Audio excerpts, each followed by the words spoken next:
Today we'll begin reading chapter 11 and 12. We are getting closer to the end of the story, so hopefully we'll find out how Amelia Bedelia solves her problem of needing half the money for a new bike soon.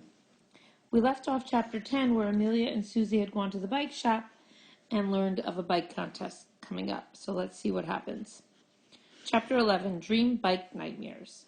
As she rode home, Amelia Bedelia got more and more excited about the contest. She told her mom and dad all about it. When I win, she said, I'll get a free bike and you won't have to pay for half. That's nice, honey, said her mom. We'll add the money we would have given you to your college fund instead. We're so proud of you. You're doing a great job trying to earn your half. In her excitement, Amelia Bedelia had forgotten all about baking tarts for Pete's. Hey, I got a job, she announced. Pete liked my tarts so much that he wants me to bake 2 dozen a day. He'll sell them at the diner. Congratulations, said her mom. Lots of people go to Pete's. Did you know that the mayor eats at the diner every day? If he likes your tarts, your business could be a big hit. The best advertising is by word of mouth. Mom's right, said Amelia Bedelia's father. You know, winning a contest is a long shot. Dad, I'm decorating a bike, said Amelia Bedelia, not playing basketball. Hey, said her dad, I have an idea. Why don't you decorate your bike like a giant lemon tart? You'll attract more customers and make more money. Then you could buy your bike. That's a sure thing. You sure that's sure, said Amelia Bedelia. She turned to her mom. What do you think? That's a tough one, said her mother. I could see Dad's point of view, but I also see that you want to try and win the contest. Amelia Bedelia's mother smiled. That means there's only one way to settle this. Get ready, you two. She took a quarter out of her purse and flipped it high in the air. Tails, shouted Amelia Bedelia. Heads, called out Amelia Bedelia's dad. Heads it was, so Amelia Bedelia took her dad's advice. She worked on her bike right up to the morning of the parade. Both sides on the front wheel looked like giant lemon slices. Both sides of the back wheel looked like giant lemon tarts. On her back, Amelia Bedelia wore a sign that looked like a mouth-watering slice of tart. On the slice, she had written, "Try a bite." Next to the word bite, she had cut out a big, toothy bite. It was a great white shark-sized bite. To top it all off, Amelia Bedelia constructed a papier-mâché lemon to cover her helmet. She had painted it yellow. It even had a stem and bright green leaves that fluttered in the breeze.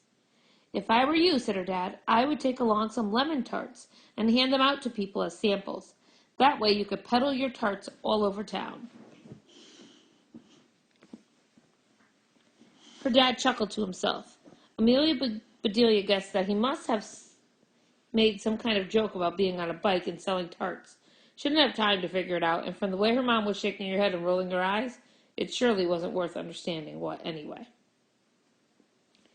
Chapter 12. Try a bite. Not. Amelia Bedelia rode her bike to the town square, where the parade was assembling. Suzanne was already there. When Amelia Bedelia saw Suzanne's bike, she was speechless. She felt exactly the way she felt the very first time she saw the bike. Suzanne had woven red, orange, yellow, green, blue, and violet crepe paper into the spokes of her wheels. When they went around, the colors revolved in a spiral into the center of the wheel. It looked like a swirling rainbow. Suzanne had glued glittery stars in the center of both wheels. Amelia Bedelia was so dizzy, she had to look away. Was Suzanne trying to hypnotize the judges into voting for her? There was also rainbow-colored streamers flowing out of the ends of her handlebars, tiny flags, bunting made out of little paper unicorns, and jingle bells hanging everywhere. On the bright side, Amelia Bedelia was glad that she had not wasted her time trying to compete with Suzanne. Maybe Suzanne would toss her the not new anymore bike as she rode away on her brand new bike. The poster in the bike shop had not mentioned that there was a parade, a pet parade too. Amelia Bedelia could see cats, rabbits, goldfish, guinea pigs, snakes, mice, and dogs, and more dogs. Another thing the poster hadn't mentioned was that Wild Bill was the celebrity judge of the bike contest. He was riding with the mayor and Miss Individuality in one of his convertibles at the front of the parade. Now Amelia Bedelia was doubly glad that she hadn't tried to win. Wild Bill would never pick her in a million years. She peeked under the bright yellow dish towel in her bike basket. There were her lemon tarts all ready to hand out to people in the crowd as she rode by. Soon it was time for the parade to begin. The non-dog pets followed the convertible. Then came the dogs, then the kids on their bikes. The crowd cheered and clapped for all of the marchers. When Amelia Bedelia pedaled past her parents, they clapped loudest of all. "Hooray for Tart-Tarts!" her dad yelled. Amelia Bedelia waved, blushed, and pretended not to know them. Then it started. Maybe it was triggered by her dad yelling Tart-Tarts. As Amelia Bedelia pedaled by one of the dogs, it turned and looked straight at her. It put its nose in the air and sniffed, then it began to wag its tail and bark, and bark, and bark. Amelia Bedelia recognized the dog. It was one of the dogs Diana had been walking, and it had loved the taste of her lemon tarts. Suddenly, a dog on the other side of the street started barking. Uh-oh, it had tasted her tarts too. As Amelia Bedelia rode on, dogs started sniffing, wagging, barking, and straining at their leashes, trying to get as close as possible to her. Amelia Bedelia peeked in her bike basket. No wonder these dogs were barking. The basket was filled with tasty tart-tarts, and they smelled delicious. Amelia Bedelia decided then and there that this would be the perfect time to give out her tarts. If she passed them out now, maybe the dogs would leave her alone. She also decided that she would never listen to her father ever again. Peddling tarts? Ha ha! Very funny, Dad.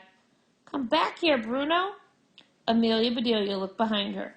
Bruno had broken away and was running to catch up with her. Someone grab my dog!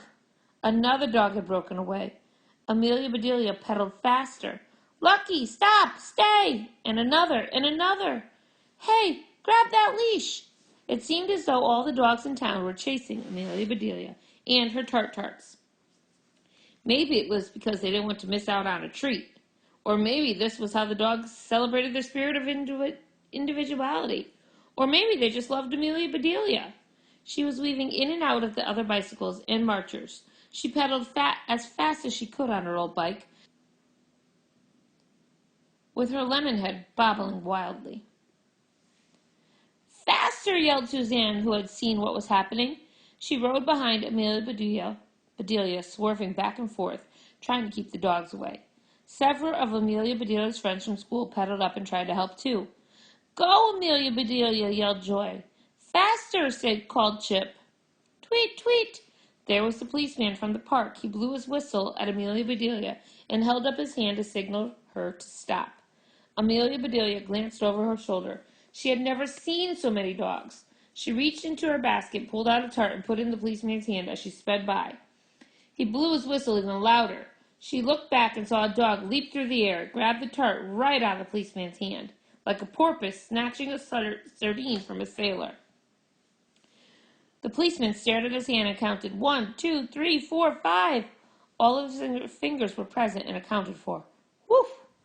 Amelia Bedelia saw Pete and Doris up ahead. She reached into her basket and handed them tarts as she pedaled by. Eat them quicker, she warned. Pete and Doris were too slow. A pair of poodles leaped up and gulp, gulp. Those tarts were history. Amelia Bedelia had almost reached the head of the parade. There were still dogs everywhere. She wasn't sure what to do, but she knew she had to get rid of her tarts. She rode in a loop-de-loop pattern, then in a circle, then she headed back the way she had come. Everyone was following her, dogs, their owners, and all of the kids on their decorated bikes. Amelia Bedelia handed out tarts left and right. Some folks actually got a taste. As Amelia Bedelia rode past the convertible, she tossed her tarts to the celebrities. Miss Individuality caught hers with one slender, white-gloved hand. The mayor used both hands, while Bill was waving his cowboy hat at the crowd as though he was riding a bronco instead of riding in a car.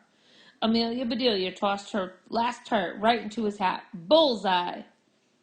Amelia Bedelia had run out of tarts just as she had run out of parade, but the dogs were still chasing her. The air was full of their barking. Then it dawned on Amelia Bedelia that her bike looked like a huge dog treat. Even worse, the words "try a bite" were printed on her back. These dogs were pretty smart. Could any of them read? Amelia Bedelia promised herself that if she survived today, she'd never have anything to do with signs again. Amelia Bedelia had to keep moving. She circled around and pulled up behind Wild Bill's convertible. She jumped off her bike and let it clatter to the ground. Miss Individuality helped her climb into the back seat of the car. Amelia Bedelia ripped the enormous tart off her shirt and threw it to the dogs. They had a blast tearing it apart, howling with happiness all the while. Amelia Bedelia slid down onto the seat next to Wild Bill. He took one look at the giant Lebanon bobbing on her head and said, "Not you again." Woof, woof, woof. The dogs were barking and drooling and circling the convertible. "Get us out of Dodge," yelled Wild Bill to the driver. The driver put the car in reverse and backed up. Crunch! The screeching of metal being dragged across pavement brought the entire parade to a halt.